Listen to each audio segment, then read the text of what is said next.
کیا ہم تیار ہیں، ہم کسی ٹیکنالوجی کو جو ہے وہ ایسی ٹیکنالوجی رکھتے ہیں کہ ہم ڈیٹیکٹ کر سکیں کہ کس چیز میں برود ہے اور کس میں نہیں ہے۔ دنیا میں جنگ، روایتی جنگ نہیں رہی، اب وہ گولی بارود تلوار نیزہ کچھ نہیں رہا، اب ڈیجیٹل جنگ شروع ہو گئی ہے۔ اس طرح سے پیجرز تیار کیے گئے اور ان پیجرز کو پھر وہ اپنے دشمنوں تک پہنچایا گیا، یعنی اسرائیل جنہیں دشمن سمجھتا، ہمارے لیے تو مجاہد ہیں، ان تک پہنچایا گیا۔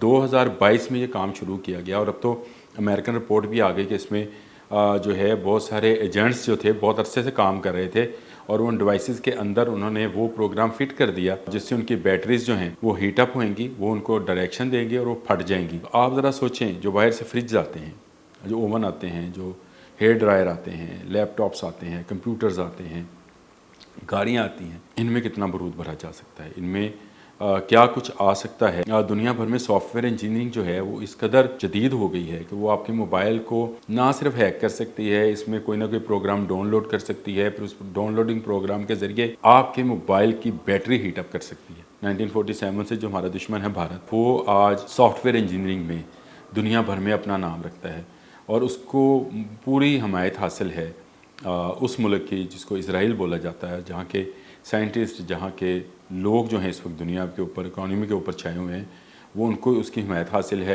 بسم اللہ الرحمن الرحیم۔ اور جنگ اپنے آخری مراحل میں داخل ہے، اس کو سیاسی جنگ نہ سمجھے، یہ میں بین الاقوامی جنگ کی بات کر رہا ہوں جو مسلمانوں اور یہود میں ہونی ہے۔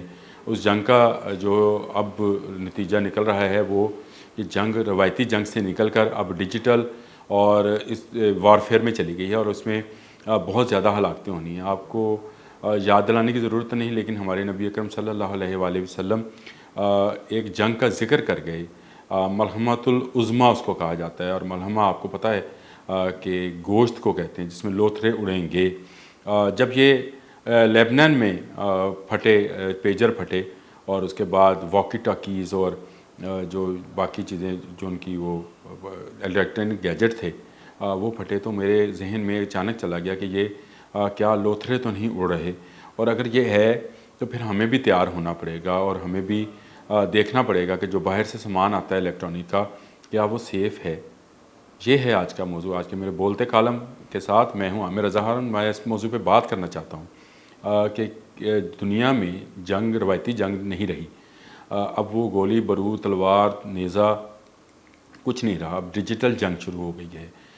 کس طرح سے پیجرز تیار کیے گئے اور ان پیجرز کو پھر وہ اپنے دشمنوں تک پہنچایا گیا، یعنی اسرائیل جنہیں دشمن سمجھتا، ہمارے لیے تو مجاہد ہیں، ان تک پہنچایا گیا۔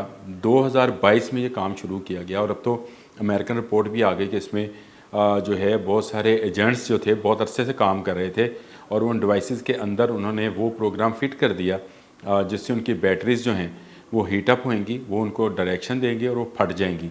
آپ ذرا یہ دیکھیں کہ ایک ماچس کی ڈبیا جتنا پیجر ہے، اگر اس سے جان جا سکتی ہے، جو کہ سینکڑوں جانیں گئی بھی اور بہت سارے لوگ زخمی بھی ہیں، اور یہ مسلسل دھماکے ہو رہے ہیں، اب تو وہاں پہ انٹرنیٹ بند کر دیا گیا، گیجٹس سارے بند کر دیے گئے، تو آپ ذرا سوچیں، جو باہر سے فریج آتے ہیں، جو اوون آتے ہیں، جو ہیئر ڈرائر آتے ہیں، لیپ ٹاپس آتے ہیں، کمپیوٹرز آتے ہیں، گاڑیاں آتی ہیں، جہاز آتے ہیں، ان میں کتنا برود بھرا جا سکتا ہے، ان میں کیا کچھ آ سکتا ہے اور کیا ہم تیار ہیں، ہم کسی ٹیکنالوجی کو جو ہے وہ ایسی ٹیکنالوجی رکھتے ہیں کہ ہم ڈیٹیکٹ کر سکیں کہ کس چیز میں برود ہے اور کس میں نہیں ہے۔ تو میں یہ ابھی سوچ ہی رہا تھا تو میرا ایک دوست آ گیا میرے پاس اور اس نے کہا کہ بھائی اپنا موبائل اپنے سے دور رکھو۔ میں نے کہا کیا ہوا؟ کہتا ہے یہ پھٹ سکتا ہے۔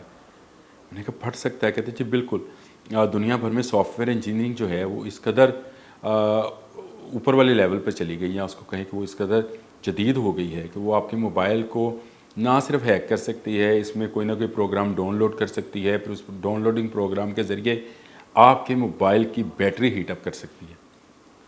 اب مجھے بتائیں یہ کتنا خطرناک کام ہے، اور کیا ہم اپنے ہاتھ میں یہ جو ڈبیا لیے پھرتے ہیں، کبھی اس کو کان سے لگاتے ہیں، کبھی اس کو دل کے ساتھ لگا کے رکھتے ہیں، یہ دیکھیں دل کے ساتھ اکثر لوگوں نے یہیں پہ رکھا ہوتا ہے جو کہ خطرناک ہے، ویسے بھی خطرناک ہے، تو دل کے ساتھ رکھا ہوتا ہے۔ اگر اس میں یہ پروگرام فیڈ کر دیا جائے، اس کو ہیک کر لیا جائے، تو کون کون سی شخصیات ہیں جن کے پاس یہ ساری چیزیں موجود ہوتی ہیں؟ ہم سب کے پاس ہیں، غریب سے لے کر امیر تک۔ تو میرا خیال ہے اس جنگ کا آغاز ہو گیا. اب ٹیکنالوجی کی جنگ ہے تو ٹیکنالوجی سے ہی مقابلہ کرنا پڑے گا. حدیث مبارکہ کا مفہوم یہی ہے کہ دشمن سے اس کے ہتھیاروں کے مطابق جو ہے جنگ کرنی چاہیے. یعنی جس طرح کے ہتھیار وہ یوز کرتا ہے استعمال کرتا ہے آپ کو بھی وہی کرنا چاہیے. اب وہ کیسے ہوگا؟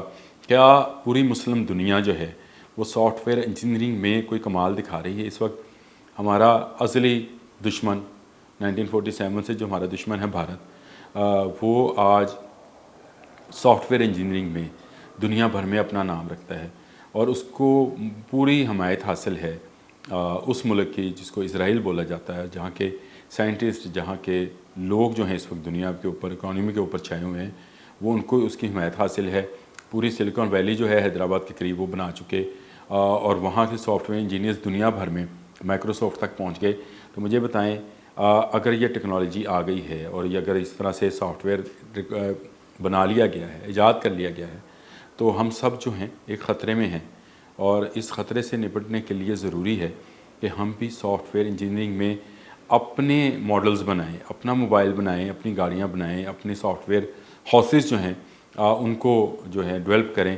یہاں پر آئی ٹی یونیورسٹی بن رہی ہے پچھلے 8-10 سال سے، ابھی تک بنی نہیں. کبھی جگہ لوکیٹ ہوتی ہے، کبھی نہیں ہوتی ہے. تو یہ بہت سارے معاملات ایسے ہیں جو خطرے کا باعث ہیں. یہ آخری جنگ کی طرف جا رہے ہیں اور آخری جنگ میں فتح گو ہماری ہوگی. لیکن اس سے پہلے حدیث مبارکہ کا مفہوم دوبارہ بیان کر دوں کہ اگر 1 ارب کے 100 بچے ہوئیں گے، 99 جو ہیں ان کو شہید کر دیا جائے گا، ایک بچے گا. وہ ایک کون ہوگا؟ آپ، میں یا کوئی عرب؟ بات تو یہ ہے کہ ہمیں ٹیکنالوجی میں آگے جانا چاہیے. یہ جو ہم سیاسی باتیں کرتے رہتے ہیں، سیاسی بحث و مباحثوں میں لگے رہتے ہیں، اس سے نکلنا پڑے گا اور دشمن کا مقابلہ دشمن کے ہتھیاروں سے ہی کیا جا سکتا ہے. آج کے بولتے کالم کے لیے اتنا ہی. اللہ حافظ.